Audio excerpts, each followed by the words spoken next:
Mesdames, Mesdemoiselles et Messieurs, bonjour ou bonsoir selon l'heure à laquelle vous regardez la télévision nationale congolaise émettant de Kinshasa en République démocratique du Congo.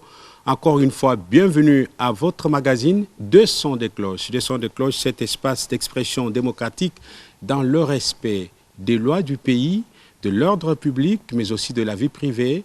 Deux sons de cloche, c'est un espace qui nous permet d'analyser l'actualité, éclairer l'opinion sur toutes les questions concernant la vie nationale et pourquoi pas internationale. Aujourd'hui, le thème choisi pour ce numéro, c'est l'alternance politique en Afrique, le piège occidental. Pour en parler, nous avons sur ce plateau, à ma droite, M. Albert Dieka. M. Albert, bonsoir. Oui, bonsoir. Merci d'avoir répondu à notre invitation. Vous êtes secrétaire général adjoint de la Convention des Congolais Unis, CCU, en charge de la formation et de l'idéologie. Merci encore une fois d'être là. À ma gauche, nous avons, je précise que vous êtes de la majorité présidentielle. À ma gauche, nous avons M. Jean-Jacques Mamba. Vous êtes porte-parole du mouvement de libération du Congo, Jean-Pierre Bemba, et en même temps secrétaire national en charge de la formation et de l'idéologie. Bonsoir, M. Jean-Jacques. Bonsoir. Merci d'avoir répondu à notre invitation. Vous représentez sur ce plateau l'opposition. Alors, depuis une semaine, vous m'avez contacté individuellement chacun pour passer dans cette émission, chose à laquelle j'ai accédé avec beaucoup de gentillesse. Et nous avons convenu de parler de l'alternance politique en Afrique, le piège occidental. C'était bien avant ce qui se passe actuellement au Burkina Faso. Si le temps nous le permet, nous pourrons également dire un mot là-dessus. Mais c'était également bien avant l'évolution de l'actualité brûlante en République démocratique du Congo. Si le temps nous le permet, nous ne manquerons pas d'en dire un mot. Les règles du jeu dans ce débat, avant de commencer, nous avons le chrono que nous démarrons ensemble à 0, que vous allez débattre en toute équité, en toute égalité de chances. Vous avez un crédit temps de 5 minutes chacun pour répondre à l'une ou l'autre question. Mais si j'estime que le développement de la pensée demande que je vous ajoute un temps supplémentaire, je le fais et je fais bénéficier à l'autre co-débatteur le même temps de parole pour raison d'équité. En même temps que vous parlez, moi j'ai un relevé de temps de parole, je note ici et à la fin, j'ai fait la sommation avec le concours de notre service de réalisation pour savoir qui a eu plus de temps que l'autre de manière à équilibrer le débat. Alors, pour situer les choses dans leur contexte, mesdames et messieurs, vous savez, avec l'effondrement du bloc communiste autour des années 1990, avec le vent bien entendu, de la perestroïka et la vague, pour ne pas dire l'épidémie des conférences nationales sur l'ensemble du continent africain, le rêve, les espérances étaient tournées vers l'alternance politique. Vous vous rappelez ce discours de la Gaulle de François Mitterrand qui appelait les dirigeants africains à l'époque de démocratiser leur régime. Alors aujourd'hui, 25 ans après, quel état des lieux peut-on faire de l'alternance politique ou démocratique en Afrique ? Et nous allons d'abord commencer avec les invités sur ce plateau à comprendre de manière spontanée le concept d'alternance politique. Qui prend la parole le premier de manière démocratique? Sa compréhension, votre compréhension du concept d'alternance. Oui. Monsieur Albert Dieka, vous êtes de la CCU, vous ouvrez le débat. Malheureusement, le concept de l'alternance est perçu par rapport à la satisfaction des intérêts extérieurs chez nous. Africains plus. Mais d'abord, par définition, qu'est-ce que vous entendez par alternance politique ou démocratique? Ça dépend. Ça devrait être l'expression d'un peuple par rapport à ses besoins. C'est pourquoi je commence par dire malheureusement, parce que souvent, ça n'a pas été par rapport à la volonté populaire ou à l'expression de peuple souverain. L'alternance aurait été un changement par rapport à ceux qui sont ou qui étaient au pouvoir. Si du moins ceux qui étaient au pouvoir ne militent pas pour la satisfaction des intérêts de ce peuple. Malheureusement, la tendance en Afrique et plus spécifiquement au Congo... Arrêtons d'abord à la définition, on va évoluer. Donc, si je résume ce que vous venez de dire, l'alternance appelle l'idée du changement. Oui. Comme le mot vient du latin altus, alter, un autre, successif, alternatif. Monsieur Jean-Jacques Mamba, Oui. Quelle est votre conception de l'expression alternance politique ou démocratique? Mais elle n'est pas très différente de ce qui a été expliqué ici. Oui. Ici, moi, ce que je dirais, c'est que vous avez un corps social qui, à un certain moment, confie un mandat à un groupe de gouvernants, dont notamment le président de la République, vous avez aussi un Premier ministre. Et à un certain moment, par le jeu des performances, le même corps social décide de donner le mandat à une autre personne, à un autre groupe. Et donc l'alternance intervient lorsque ceux qui avaient la majorité d'antan perdent cette majorité au profit d'une autre majorité. C'est ce qu'on appelle l'alternance. Très bien, voilà. Nous nous sommes mis d'accord sur la notion, la compréhension de l'alternance. Monsieur Albert Dieka, parce que c'est vous qui aviez la parole, je vous la retourne. Est-ce que lorsque on fait un état des lieux de ces 25 ans depuis que l'Afrique s'est engagée sur la trajectoire de la démocratisation, peut-on dire que les espérances des peuples africains ont été satisfaites de l'une ou l'autre façon, selon les cas? D'une manière générale, non. Regardez ce qu'est devenu aujourd'hui l'Afrique maghrébine, avec les notions de prêt-à-porter venues de l'Occident. Aujourd'hui, il y a certains pays, sous prétexte de nous débarrasser de la dictature, et il y a des pays, aujourd'hui, les citoyens de ces pays sont en train de devenir apatrides. Pour le cas de la République démocratique du Congo, mon pays, nous pourrions considérer que le régime actuel est le produit de l'alternance, parce que la première république aurait été l'alternance par rapport à la victoire du gouvernement Lumumba. Bon, et cela, vous savez de quelle manière cela a été interrompu par la dictature de Mobutu, qui a régné pendant plus d'un demi-siècle. Et Laurent Désiré Kabila est venu, mais pas d'une façon démocratique, mais du moins, ces changements-là pouvaient aussi être perçus comme l'alternance, parce que c'était une dictature répugnée par tout le peuple congolais. Et malheureusement, peut-être de quelle manière Mobutu est parti. Mais alors avec Joseph Kabila, nous sommes entrés en plein pied dans la notion de l'alternance, parce que nous sommes déjà à 2 fois, et peut-être nous entendons la 3e fois, que nous puissions solliciter le suffrage universel. Donc 2006, 2011, peut-être qu'il y a encore beaucoup de choses à améliorer, mais nous sommes en plein pied dans la notion de l'alternance. Vous avez parlé pendant 3 minutes, monsieur Jean-Jacques Mamba. Je vous donne le même temps de parole par rapport à ça. Mais écoutez, ça risque d'être un peu court, parce qu'en fait, ici, moi, je ne parle pas de l'alternance en tant que telle. J'aimerais plutôt aborder les conditions de l'alternance. Parce que l'alternance, en fait, ce n'est pas un droit. L'alternance, c'est un combat politique. C'est-à-dire que chaque parti a la prétention à un certain moment, à un moment donné, de conquérir le pouvoir. Et s'il gagne ce combat, eh bien, il a le pouvoir. Et donc la partie qui avait le pouvoir le perd, et il y a alternance en ce moment-là. Donc ici, l'alternance n'est pas un droit. Mais ce que j'aimerais dire, c'est parler ici des conditions d'alternance. Et lorsque j'entends mon confrère dire qu'avec M. Kabila, nous sommes en pleine alternance, moi je dirais que non. Avec le chef de l'État, je dirais que non, parce que les conditions de l'alternance n'ont pas été réunies. Souvenez-vous de ce qui s'est passé déjà en 2006. Il a fallu qu'on modifie les lois électorales parce que l'âge du président de la République ne correspondait pas aux anciennes lois. En 2011, nous sommes passés de 2 tours à 1 tour, simplement parce que la majorité avait estimé qu'en ce moment-là, il était difficile pour le chef de l'État actuel de passer au 2e tour avec toute la coalition qui pouvait exister. Et aujourd'hui, nous sommes dans un flou plus ou moins artistique organisé par la majorité, qui veut nous faire montrer que nous sommes dans l'incapacité d'organiser des élections. Donc les conditions de l'alternance ne sont pas respectées. Et lorsque nous sommes dans un pays où les conditions de l'alternance ne sont pas respectées, ça devient très compliqué à gérer, parce que finalement, vous avez une forme de dictature démocratique où vous avez des tenants, où vous avez des teneurs de pouvoir qui manipulent les institutions ou qui manipulent la justice en disant, écoutez, nous avons une majorité, nous avons l'État, nous avons une cour constitutionnelle, entre guillemets, qui peut être sujette à caution. Et dans ces conditions-là, on se cache derrière la démocratie et le droit pour dire qu'écoutez, tout se fait dans les normes. Et nous ne sommes pas dans ce cas de figure. Donc je dirais très bien que nous ne sommes pas dans un cas où les conditions d'alternance sont réunies, parce que personne ne peut prétendre en ce moment-ci avoir les mêmes droits d'accession au pouvoir, d'autant plus que maintenant, nous n'avons même pas d'élection. Donc vous allez bien comprendre que mon point de vue est assez tranché. Tout à fait. Monsieur Albert Dieka, je vous relance par rapport à la même question. Votre co-débatteur dit que les conditions de l'alternance politique ne sont pas réunies au Congo-Kinshasa. Est-ce que vous deux, en émettant votre jugement de valeur sur cette question que j'ai posée précédemment, est-ce que vous ne dansez pas avant la musique, dans la mesure où 2016 n'est pas encore venu, parce que le président Kabila a été élu pour un mandat renouvelable une fois, l'alternance proprement dite, on ne pouvait en parler au Congo qu'après 2016 pour voir s'il y aura alternance ou pas. Vous deux, je vous pose la question et lui il répondra aussi parce que visiblement vous avez anticipé un peu les choses. Heureusement que mon co-débatteur parle des conditions d'alternance.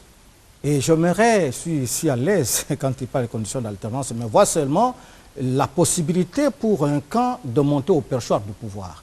Quand on dit conditions, on évalue tout le processus. Et en évaluant tout le processus, vous savez qu'en 2011, Joseph Kabila est élu, mais alors, même si un enfant de l'école primaire connaît ce qui est advenu à notre pays. Ne parlons pas de notre pays comme si nous étions des extraterrestres. 2012-2013, est-ce que était-il possible à Kabila et à son régime qui venait de se faire reconduire démocratiquement de réunir les conditions de l'alternance? Là, par rapport au danger qui menaçait le pays, parce qu'une grande partie de la République était occupée, de ce point de vue-là, je lui dis, certaines conditions n'ont pas été remplies. Mais quand il se répand en diatribe contre la justice, et je comprends, c'est une habitude pour nos amis de MLC, vous savez, quand le verdict leur est favorable, la justice est bonne, quand le verdict ne leur est pas favorable, rappelez-vous, autrefois, quand il s'agissait que la justice ait pris le verdict d'accepter que Thomas Louaka ait monté au perchoir du Parlement, la justice était ascensée, mais pas plus que quelques mois, quand Yves Kissombe avait tout simplement pris l'initiative de critiquer Mwanda Nsemi, eh bien, la justice était lapidée par nos amis du MLC. L'alternance ne peut pas être perçue par rapport seulement à Kabila ou les gens avec qui Kabila dit, je pense qu'il ne me dira pas qu'aux États-Unis aujourd'hui, si les démocrates revenaient à monter au pouvoir, donc il n'y aurait pas alternance. Non, l'alternance, il faut laisser la satisfaction, l'autosatisfaction de besoins de notre peuple définir l'alternance par rapport à un camp, parce qu'il y a aussi autre volet que vous oubliez quand on parle de l'alternance. Mais il faut laisser le peuple dire, parce qu'il y a aussi la notion de la conservation du pouvoir. Quand vous parlez de conquête du pouvoir, mais il faut aussi voir la conservation du pouvoir. L'AMP est dans la logique de conservation du pouvoir et avec vous estimez que c'est démocratique? La conservation du pouvoir est démocratique et je venais de vous montrer, vous donner un exemple. Si aux États-Unis, les démocrates aujourd'hui gagnaient les élections, est-ce qu'on dira qu'il n'y a pas alternance? Peut-être je renverse le rôle, ce n'est pas à moi de poser des questions, mais je fais voir que la majorité peut gagner le pouvoir et on parlera là que les conditions de l'alternance sont réunies. On ne niera pas que ce n'est pas l'alternance. En d'autres termes, vous voulez dire que le régime actuel, si il gagne également les élections de 2016, on peut également parler de l'alternance? Bien sûr.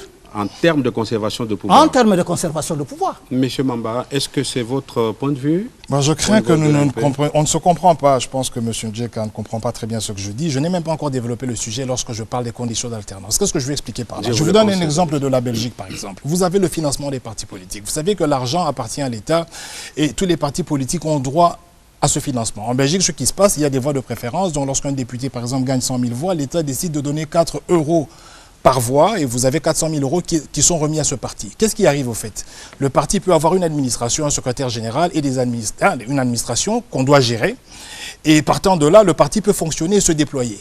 Donc lorsque je parle par exemple des conditions de l'alternance, je vous dis par exemple que le financement des partis fait partie de ces conditions. Il faut que tous les partis politiques, parce que nous avons le PPRD et la machine présidentielle qui jouit et qui peut utiliser les moyens d'État, il faudrait, et moi d'ailleurs c'est un honneur pour moi d'être sur la RTNC, c'est la première fois, il faudrait qu'à un certain moment, oui je suis très fier, donc il faudrait qu'à un certain moment tous les partis politiques, ça fait partie des conditions de l'alternance, voilà, les débats démocratiques. Mais vous le dites, donc il faudrait que tous les partis à un certain moment puissent bénéficier du financement de l'État pour aller à part égale en fonction des efforts qui ont été fournis pour avoir des voix. Cela n'a jamais été respecté. Cela veut dire que lorsque nous allons aux élections, vous avez des partis qui vivront des cotisations de leurs députés et vous avez des partis qui vivront des moyens de l'État. Nous avons vu plusieurs campagnes électorales ici, on en a eu 2 où c'est vraiment l'État, vous voyez des gens, des ministres qui utilisent les véhicules de l'État pour faire leur campagne.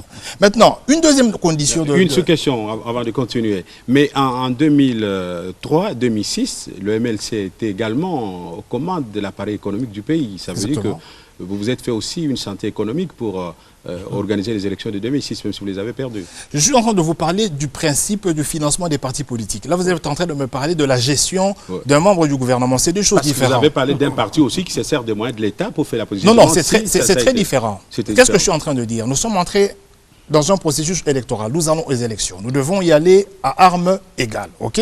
Aujourd'hui, au jour d'aujourd'hui, la plupart des partis de l'opposition sont en difficulté pour se déployer. Armes égales, qu'est-ce que vous entendez par armes égales? Mais c'est ça la justice sociale. Non, pas les mêmes fonds. Au prorata des efforts qui ont été fournis pour avoir des voix, il faut que tous les partis soient financés. Par exemple, si un parti a 60 députés aujourd'hui et que la majorité en a 300, le parti qui a 60 doit aussi recevoir des fonds de l'État, ce qui n'est pas le cas. Il y a une loi sur le financement des partis politiques qui n'a jamais été respectée.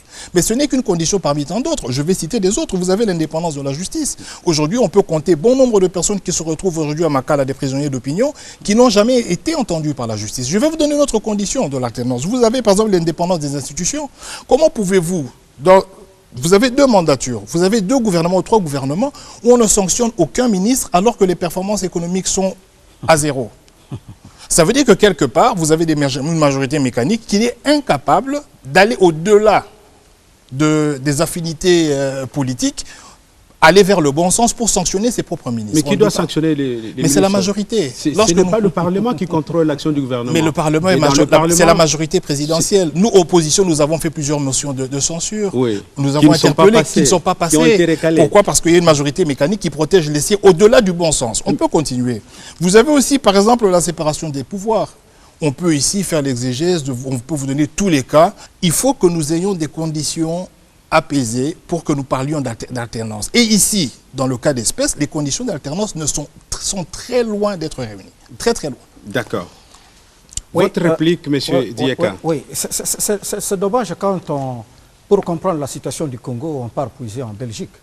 Mais, je voudrais faire une petite mise au point, vous allez continuer. Je vous dis qu'en argumentant, restez toujours dans l'esprit du thème de l'émission, c'est l'alternance politique en Afrique. Voilà. Donc ne faisons pas trop de casuistique sur le Congo. Il y a d'autres pays où on a connu les phénomènes d'alternance pacifique ou forcée. On pourra, le cas échéant, aborder ça. Allez-y, continuez avec votre idée. Oui, je déplorais le fait qu'on ait épuisé en Belgique pour comprendre la situation du Congo, mais mon co-débatteur oublie que le législateur congolais a prévu le financement des partis politiques. Jean-Pierre Mbemba, qui était en position de jouer ce rôle-là, de leader de l'opposition, pour mettre en place effectivement ce mécanisme de financement des partis politiques, a choisi de se mêler dans, malheureusement, ce qu'il est aujourd'hui. Et vous savez aujourd'hui que l'opposition est incapable de s'accorder pour débloquer effectivement cette situation-là de financement des partis politiques qui doit passer par un cadre, qui doit passer par le leader ou le porte-parole de l'opposition. Vous parlez aussi d'armes égales, et je comprends par là que le politique congolais est toujours habitué au partage du gâteau. C'est pour cela que vous ne voulez pas accepter la notion de ceux qui sont au pouvoir et ceux qui sont dans l'opposition. Mais il n'est pas à dire que quand on est dans l'opposition, on ne joue pas de moyens de l'État. Ceux qui siègent aujourd'hui au Parlement peuvent dire qu'ils n'ont pas les moyens de l'État au prorata de ceux qui sont au pouvoir, au prorata de ceux qui sont dans la majorité. Là, vous êtes tout simplement à côté. Quand vous parlez de sanctions de ministres, monsieur, il faudrait quand même permettre à notre population que si sanction il y a, ce n'est pas une sanction sur les allégations. Il faut qu'il y ait des sanctions prouvées. Le MLC a été au perchoir du pouvoir, on venait de vous rappeler, il a dirigé le secteur non moins important que le secteur économique. Est-ce que vous pouvez faire cas de ministres qui ont été trouvés avec preuve, sans allégation, qui n'ont pas été sanctionnés? Il est bon de produire un discours. On ne peut pas sanctionner le ministre par présomption. Il faut qu'il y ait de faits clair, prouvé, pour qu'un ministre soit sanctionné. Quand une interpellation aboutit par peut-être des observations, est-ce que vous allez dire que là, la démocratie ne fonctionne pas? Tout simplement parce que vous aurez aimé que quelqu'un soit sanctionné d'une façon qui n'apporte pas vraiment de preuves. Là, faites attention, vous risquez de plonger notre pays dans l'arbitraire. Et là, ce n'est pas la bonne justice que vous cherchez, ça serait peut-être autre chose. Mais je voudrais aussi faire attention, le MLC est aujourd'hui porte-étendard de ce discours. Mais il suffit de cliquer dans votre ordinateur, entrer à l'Internet, parler un peu de la plus belle voiture de Butembo, ramener à Gbadolité. Est-ce que ça, ce n'était pas une épreuve? Jean-Pierre Mbemba ou tous ceux qui l'ont accompagné? Non, s'il vous plaît. Non, n'entrons pas dans des attaques personnelles, ne parlons pas, surtout pas des absences sur le plateau, restons dans les sujets. Alors, il a évoqué une question que j'estime capitale, le fait que les motions de l'opposition sont tout le temps recalées à l'Assemblée lorsque il faut faire effectuer le contrôle parlementaire. Est-ce que vous, de la majorité, vous pensez que vous appliquez le principe qui dit qu'en démocratie, la majorité décide et l'opposition s'oppose, même lorsqu'il faut privilégier l'intérêt supérieur de la nation? Mais c'est clair, c'est la preuve que la démocratie fonctionne. Quand un député de l'opposition initie une question orale ou une interpellation, et ce n'est pas parce que Mais vous n'arrivez jamais au vote, c'est ça le problème aussi. Ça, je ne vois pas cela. Je ne suis pas ici porte-parole du Parlement pour dire que ça n'arrive pas.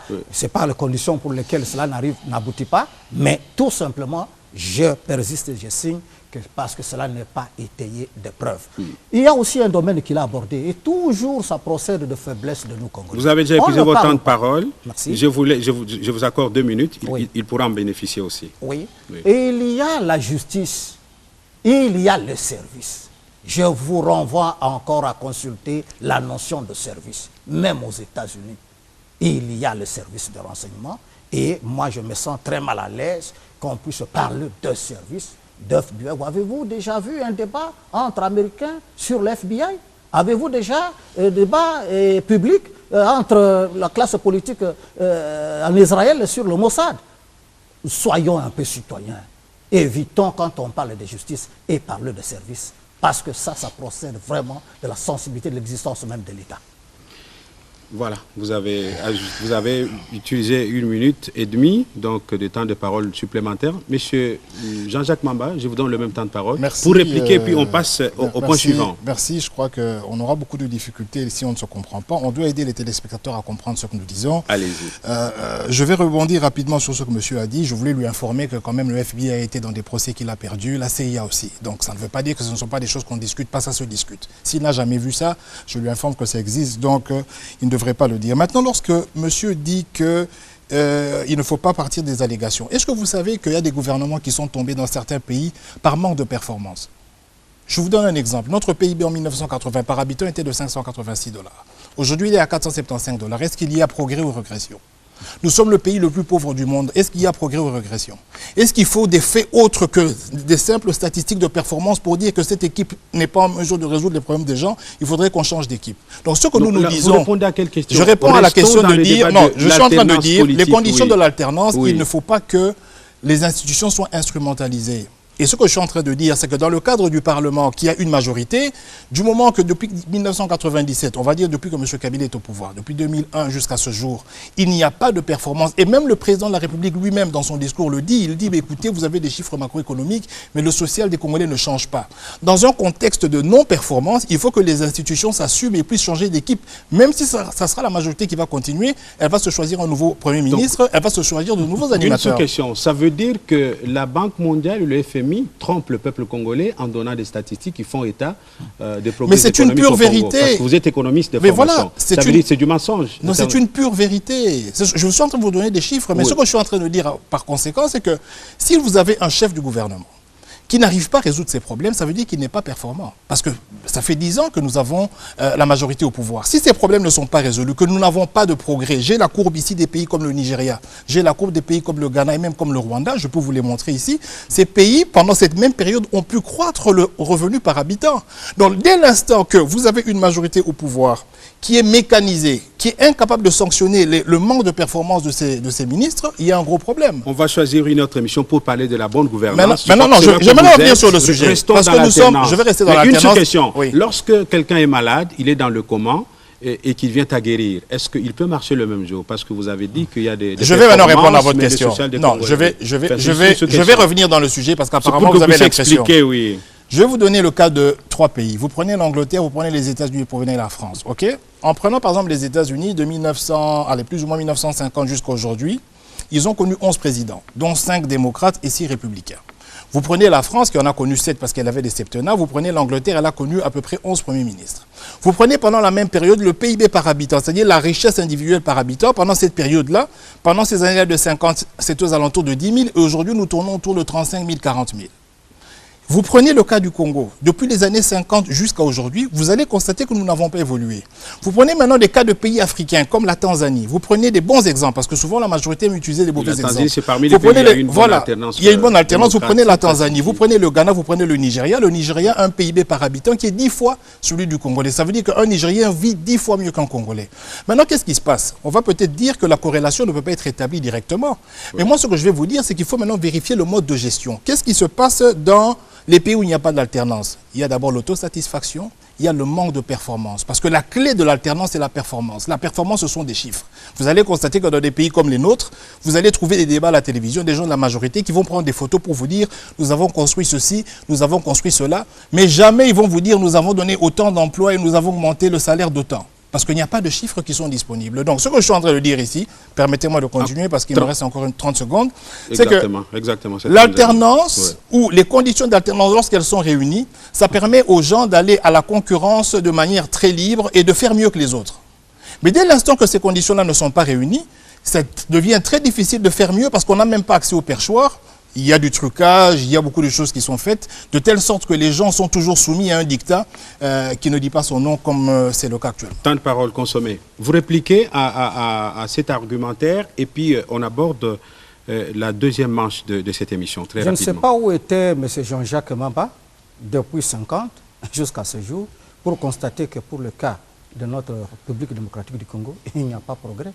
Peut-être vous voulez parler de problème, de proportion de progrès. Ou parce que ceux qui connaissent depuis 50 jusqu'à quand Mobutu accède de la manière dont il a accédé au pouvoir, ils savent qu'à ce moment-là, nous étions plus forts que tous ces États, peut-être presque tous ces États que vous citez.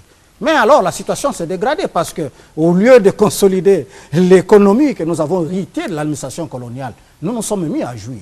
Peut-être que Joseph Kabila aujourd'hui est victime au nom de la continuité de l'État. Mais vous savez que depuis 60, jusque quand Laurent Désiré Kabila arrive au pouvoir, vous savez dans quel système nous étions. Et vous savez le cycle qui nous a conduits dans un cycle de guerre. Bien sûr, la République démocratique du Congo est conduite comme un pays à potentialité, mais il y a un problème que nous n'avons pas encore réussi à transformer toutes ces potentialités en une richesse consommable. Vous voulez parler de richesse consommable pour être distribuée au niveau de petits peuples.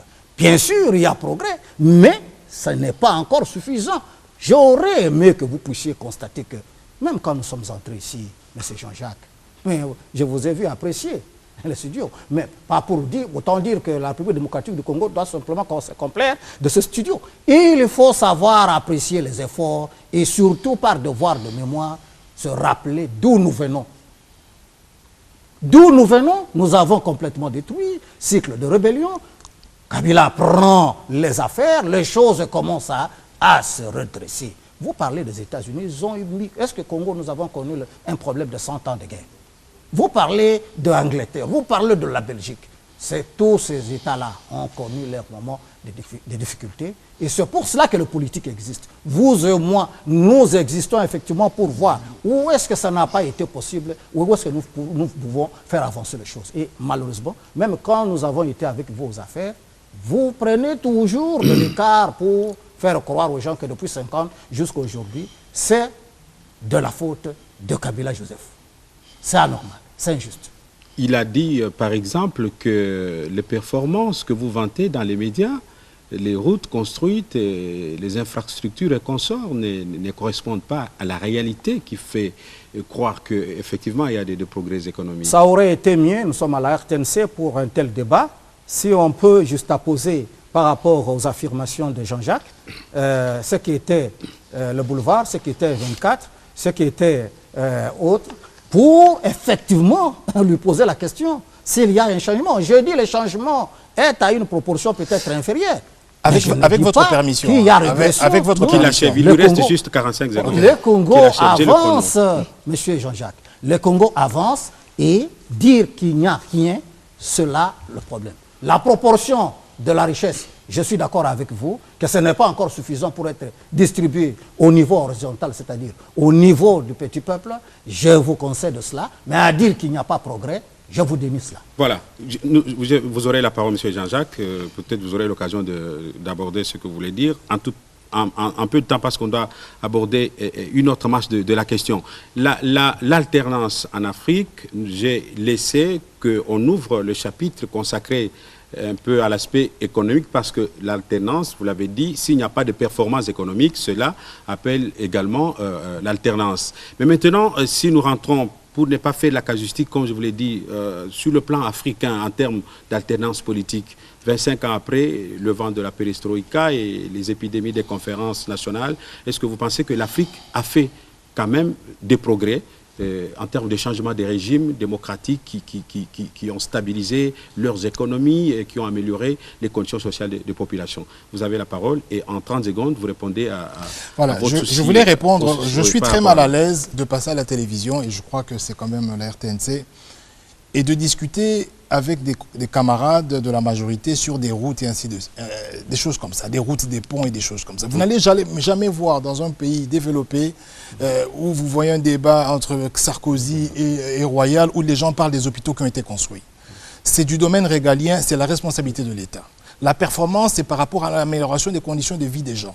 Si aujourd'hui un fonctionnaire ne peut pas scolariser ses enfants, moi j'ai été incapable, vous savez, je l'ai fait de manière séquentielle, c'est-à-dire que mes enfants, j'ai pris l'aîné, la première semaine c'était l'aîné, la deuxième semaine c'était la deuxième. Si les gens ne peuvent pas scolariser leurs enfants, si les gens ne peuvent pas penser à leur retraite, si les gens ne peuvent pas investir et croire en l'avenir, ce n'est pas une performance. Il faut que les gouvernements qui ont eu 17 ans, parce que comme monsieur dit, ce n'est pas la faute du président Kabila, moi je dis que de 2001 à 2015, ça fait plus ou moins 14 ans. En 14 ans, on peut faire bien de choses. Mobutu en a eu 32. Hein. Mais voilà pourquoi nous l'avons vomi. Oui. Parce que nous avions cette stabilité, parce qu'il était le garant de la nation et parce qu'à la télévision, il venait vous dire « j'ai fait le pont maréchal, qui doit à qui entre le peuple congolais ». Zaïrois, vous vous rappelez de cette phrase. Voilà. Mais les gens l'ont rejeté malgré tout. Donc ça veut dire que ce n'est plus un problème structurel, c'est vraiment un problème de l'amélioration des conditions de vie des gens. Et elles se sont dégradées ces 10 dernières années. Et maintenant, je vais répondre à votre question. Oui. Ce que j'aime dans notre pays, c'est qu'effectivement, nous sommes passés d'abord de la colonisation. Après, nous avons eu un régime dictatorial avec M. Mobutu. Après ce régime, il y a eu les rébellions. La situation se stabilise avec le président Kabila. Il faut le reconnaître. Ça, ne pas le reconnaître, ce serait quand même méchant. Mais ce que nous disons, c'est que ce qui a été une dictature militaire s'est transformé en dictature démocratique. Qu'est-ce que c'est la dictature démocratique? C'est le fait qu'à un certain moment, nous avons une mécanisation d'une majorité qui, pour des intérêts simplement de conservation de pouvoir, ne va pas au-delà du bon sens. Et c'est ce que je viens de vous dire. C'est-à-dire qu'à un certain moment... Vous aviez déjà dit la même chose dans non, je première continue. Question. Oui. Je repose la question. J'ai dit, nous avons parlé du cas du Congo. Est-ce que cette alternance, telle que nous la vivons aujourd'hui, 25 ans après les espérances suscitées par les conférences nationales souveraines, avec le discours de la Bolle, l'effondrement du bloc communiste, est-ce qu'aujourd'hui, là, sur le plan africain, parlons d'abord comme africain, et puis on va faire de la déduction pour parler du Congo, on peut dire qu'il y a quand même des avancées. Quand on voit par exemple ce qu'on a vécu en Zambie dans les années 90, il y a eu quand même alternance. Kenneth Kaunda qui favorise une alternance pacifique. Il y a eu le cas au Bénin avec Mathieu Kérékou, il y a eu des cas au Ghana et même au Sénégal avec Léopold Sédar Senghor. Mais on a eu aussi des cas en Afrique où il y a eu une alternance forcée, hein, avec des coups d'État montés de l'étranger pour fragiliser les systèmes en place selon les intérêts des nouveaux maîtres du monde. Au fait, pour cette question-là, parce que bon, j'étais en train de continuer, malheureusement vous m'aviez interrompu. Oui, parce que vous avez les Maghrébins, non, il faut chaque fois introduire pour avoir une suite logique. Exact. Vous avez les Maghrébins, donc vous avez tout ce qui s'est passé avec le printemps arabe, et vous avez la Libye. Ça, c'est plus récent. Et vous avez la Libye, et souvent nos amis de la majorité ont tendance à stigmatiser de la majorité congolaise ou de la majorité africaine. Congolaise, on va dire, notamment le CCU et notamment le président du CCU, a stigmatisé ce qui s'est passé. Retirez ça. Retirez pour ceux qui ne sont pas sur le plateau. Ok, ça va. Je retire. Ça va. Donc, merci. Ce qui s'est passé lorsqu'on suit, on vous dit que, écoutez, en Libye, les gens étaient bien payés, l'université était gratuite avant qu'il y ait ce coup d'État, avant que Kadhafi meure. Et après, maintenant, c'est l'instabilité. C'est ce qui se passe, c'est ce qu'on dit de la Tunisie. C'est vrai ou faux? C'est vrai, mais c'est partiellement vrai. Avec deux gouvernements, deux parlements en Libye aujourd'hui. Voilà. C'est partiellement vrai. Parce que qu'est-ce qui se passe? Dans un pays, c'est vrai que tout le monde a droit à la stabilité. Mais ce qui s'est passé en Libye, c'est qu'il y avait une minorité, celle qui a finalement fait cette rébellion, qui était opprimée. Il y avait une opération qu'on appelait à l'époque Zenga Zenga, qui était initiée par Muammar Kadhafi. Il y a eu une rébellion où il y a eu l'OTAN qui est intervenu pour... avant, Kadhafi avait déjà promis qu'au mètre carré, il allait tuer et exterminer tous ceux qui s'opposaient à son régime. C'était cette fameuse, je crois que c'était une minorité, si je ne m'abuse, une minorité chiite, qui a été financée par la suite par l'étranger, ce que nous déplorons. Mais ce que je veux dire, que la souche, c'est l'injustice sociale. Ça veut dire qu'à un certain moment, des personnes dans leur pays se sentent opprimées et décident de s'organiser militairement et trouvent naturellement à l'étranger des supports pour déstabiliser le pays. C'est ce qui arrive aujourd'hui. Mais c'est quoi la base? La base, c'est le manque d'équité sociale. Vous pouvez aussi aller, par exemple, en Tunisie. Le président de la Tunisie, les 10 premières années, ça fonctionnait très bien. Ben Ali, ça fonctionnait. La Tunisie émergente, mais qu'est-ce qui s'est passé? Exportait même des produits. Je tiens à vous informer que le taux d'immigration des Tunisiens dans la deuxième partie de son mandat était de plus de 60%, parce que les gens ne trouvaient plus d'emploi. Ben Ali et sa famille avaient monopolisé l'économie de la Tunisie. Et c'était une source d'insatisfaction. Ça veut dire que quelque part, il faudrait que nous sachions que comme le pays c'est un patrimoine commun, il ne faut pas ouvrir des brèches à travers la justice sociale pour que les Occidentaux qu'on accuse à tort ou à raison de s'infiltrer et de créer des désordres puissent venir. Parce que si nous sommes juste avec nous-mêmes et nous avons connu ça dans notre pays, ces brèches-là ne vont pas exister. Très bien. Merci d'avoir épuisé votre temps de parole. Vous avez le même temps de parole pour répondre à la même préoccupation. Cette alternance forcée, soit à l'aide de coups d'État, soit à l'aide de l'une ou l'autre méthode antidémocratique qu'on a connue dans certains pays. Il a parlé de la Libye, on pourrait parler aussi du Mali avec ATT qui a été renversé. On peut parler de la République centrafricaine avec Michel Djotodia et même d'autres pays aussi peu avant cela où l'on a vu des régimes démocratiques être renversés, tout simplement selon des analystes sous la dictée étrangère. Démocratique ou dictatorial, la Russie l'a dit, et pas plus tard qu'avant-hier. Et même les Occidentaux aujourd'hui s'accordent à dire on a tué Kadhafi, c'était une erreur, sous prétexte d'une quelconque démocratie. Aujourd'hui, les Libyens qui vivaient bien, vous le reconnaissez, sont devenus des apatrides. Aujourd'hui, vous avez vu la vague de migration, c'est le produit, effectivement, de cette instrumentalisation extérieure, inféodation de nos politiques par rapport à la volonté des grandes puissances. Et à dire que c'est vrai ou c'est faux, alors qu'eux-mêmes reconnaissent que la politique occidentale en Afrique a échoué parce que l'Occident a toujours voulu manipuler, masturber l'intellect africain. Et pour le cas même d'espèce, la République démocratique du Congo, depuis 60, nous sommes en conflit. Ce n'est pas par rapport aux intérêts des Congolais. Nous sommes en conflit parce que le maître expirateur est blanc, extérieur, mais la main assassine est congolaise. Nier cette réalité-là, que à un certain moment même, vous, les journalistes, sont du travail. Ça m'étonne que l'opposition est devenue aphone aujourd'hui par rapport à ce qui s'est passé au Burkina Faso. Vous avez vanté cela en disant, voilà, prenons le raccourci de la Burkina Faso. Vous avez inventé, vous avez même invité et puis soutenu des apôtres de la démocratie comme Philippe ici. Aujourd'hui, qu'est-ce que nous devons dire? Qu'est-ce que nous pouvons dire? Toujours prendre le raccourci juste pour monter au perchoir du pouvoir.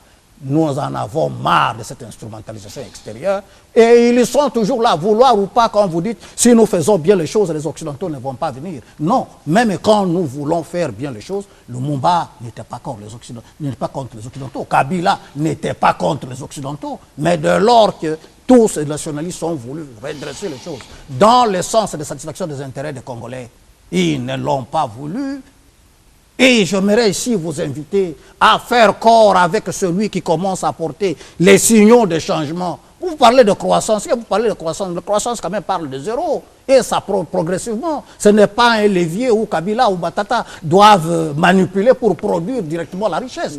Est-ce que vous avez dégagé les principes pour lesquels le Congo doit produire avant de repartir les richesses? Nous n'avons pas encore produit. Nous venons de guerre. Les guerres amenuisent les ressources. Les guerres consomment le moyen. Et vous voulez que dans 2 ans, que Kabila ou Matata vous disent oh non, non, les fonctionnaires passent de $100 à $2000. Posez-vous la question aujourd'hui, le salaire des professeurs, le salaire de médecins, le salaire même des fonctionnaires là qui a aujourd'hui un compte et qui a la possibilité même de prendre un crédit. Sincèrement, c'est vraiment de la mauvaise foi de remarquer que au Congo, nous ne sommes pas encore au ciel, mais nous ne sommes pas en enfer. Voilà, vous avez répondu à sa préoccupation. Nous allons passer à une autre question, mais vous avez débordé de 38 secondes que je vais donner de manière équitable à votre co-débatteur. On ouvre une nouvelle question. L'opposition congolaise, vous avez organisé un meeting, un grand meeting dans l'une des communes de la capitale. Vous dites non au dialogue, non à la révision de la Constitution, non au troisième mandat pour le chef de l'État. Quand on parcourt l'histoire de toute l'Afrique avec les oppositions, est-ce que vous ne pensez pas que ce genre de pression sur les présidents en fonction, ce genre de pression, disais-je, peut également pousser certains dirigeants à s'accrocher au pouvoir tant qu'ils n'ont pas de garanties? Parce que c'est au travers du dialogue que vous pouvez donner des garanties à quelqu'un qui a une vie après la présidence. Mais lorsque on présente une constitution cadenassée, et on dit qu'en telle date, tout s'arrête. Est-ce que les conditions d'alternance peuvent être réunies pour sécuriser effectivement ceux qui ont reçu le mandat du peuple? Ok. Avec votre permission, je reprends les 38 secondes pour répondre. Non, lui, il répondait à votre argument. Oui, parce je voudrais qu'on évolue pas sous avant que 10 minutes. Non, c'est-à-dire que, très rapidement, hein, lorsqu'on est-ce qu'on rassure vraiment ceux qui sont au pouvoir, qui a une vie après, lorsqu'on brandit les menaces? Vous savez, je vous ai dit quelque chose de très fondamental. C'est l'indépendance des institutions et l'indépendance de la justice. Il faut que nous croyions en nos propres lois. Le président de la République sait très bien qu'il est écrit qu'après la présidence, on devient sénateur à vie. Pourquoi il ne fait pas foi en ce qui est écrit dans notre Constitution? Qu'est-ce qu'il a fait? Il a dit qu'il c'est-à-dire que lorsque vous dites que le président, ça peut radicaliser la position du président, c'est comme si nous n'avions pas des textes. J'ai globalisé. Hein, voilà. Dans le contexte je vous dis que nos textes le disent. Dans le contexte congolais, ouais. Le président de la République, après son mandat, est sénateur. Il bénéficie de la production comme n'importe quel, de la protection comme n'importe quel sénateur. Donc je ne vois pas où est le problème, parce que si les textes sont respectés, il sera sénateur, il n'y a aucun problème. Mais parce que nous sommes dans un pays où les textes ne sont pas souvent respectés, c'est pour cela qu'il y a des craintes de part et d'autre. Donc aujourd'hui, l'opposition qui a fait son meeting aujourd'hui à la place Sainte-Thérèse et tout ça... Encore une preuve de démocratie. Non, c'est une expression démocratique qui est fondée sur les craintes de ne pas voir la Constitution respectée. Donc, et le président Kabila et l'opposition sont dans cette même phobie, mais qui est le garant de la nation? C'est le président Kabila. Il peut taire toutes ces phobies-là. Lorsque vous dites que il faut absolument qu'il y ait un dialogue, n'oublions pas qu'il y a eu des concertations nationales il y a moins d'1 an. Presque tout a été dit. Donc aujourd'hui, si le président Kabila veut dialoguer pour des questions par exemple électorales, l'opposition lui dit écoutez, nous avons un organe indépendant qui est la CENI, nous allons aller discuter avec la CENI. Parce que le vrai problème que nous avons actuellement, c'est que la CENI n'a pas de moyens pour organiser les élections et le gouvernement n'en a pas fourni. Mais est-ce qu'il faille absolument que nous allions dans un dialogue pour parler des impossibilités organisées par le gouvernement pour qu'il n'y ait pas d'élection? Comment pouvez-vous justifier par exemple que nous ayons des immeubles intelligents, des avions commandés à 50 millions de dollars et que le même gouvernement vous dise qu'il est incapable d'organiser l'élection des gouverneurs intérimaires pour 2 millions. Voilà, c'est 3 minutes parce que nous tendons vers la fin. Dans l'ordre de priorité, il y a toujours l'ordre qu'il faut établir, monsieur. On a 1 million de besoins, je ne connais pas cet État respectueux qui commencerait par résoudre 1 million de problèmes. Quand vous parlez d'expression démocratique dans un meeting de partis politiques vont jeter des colibés, des anathèmes sur le peuple. La démocratie, il faut rester républicain. On est républicain pas par des invectives. Vous savez, le côté où vous êtes parti tenir votre meeting là, c'est le quartier chaud du nationalisme de type kabiliste. Vous savez comment cette contrée-là, on a vécu ici la rébellion en mai, les gens qui avaient des armes. Pourquoi vous n'avez pas intégré cela dans votre mode de comportement pour éviter de jeter des invectives sur Kabila? Parce que le même droit que vous avez pour vous exprimer, aussi le même droit de ceux qui sont favorables à Kabila de ce côté-là. Alors, une seule question importante, vous allez continuer. Oui. Alors, parce que vous avez le même droit de vous exprimer de la même manière, pourquoi, jusqu'à ce jour, vous, au niveau de la majorité, vous n'avez même pas organisé une seule marche, un seul meeting pour soutenir le dialogue? Visiblement, le président de la République est seul au front. On le voit au pré-dialogue avec ses émissaires. Pourquoi pas des rassemblements comme ceux que l'opposition a organisés pour dire non au dialogue? Pourquoi? Est-ce qu'il y a une autre stratégie au niveau de la majorité? Oui, heureusement que vous prononcez le mot stratégie. Il n'y a pas que seule stratégie par l'organisation de meetings pour tirer dans le sensationnel. L'opposition a droit à tirer dans le sensationnel pour vendre sa démagogie.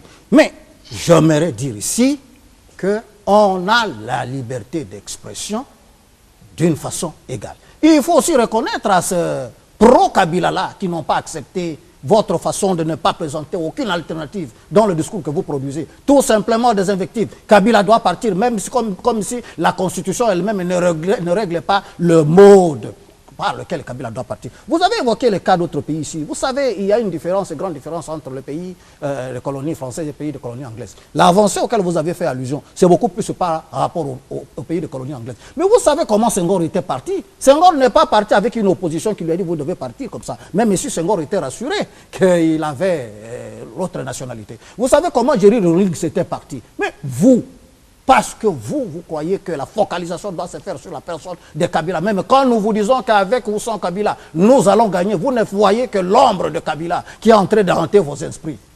Écartons les invectives.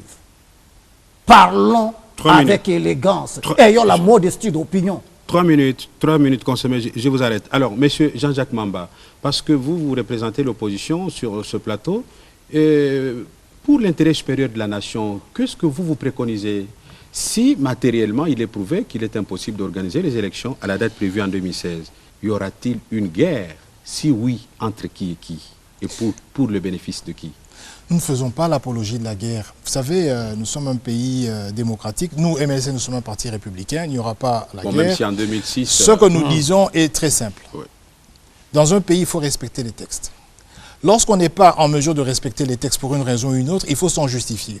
Et dans le cas échéant, on voit bien que c'est un problème budgétaire, c'est-à-dire que le gouvernement n'a pas mis de côté, tel que la loi le préconisait, les fonds nécessaires à l'organisation des élections. Mais force est de constater que ce gouvernement n'a pas été sanctionné et il est de mise.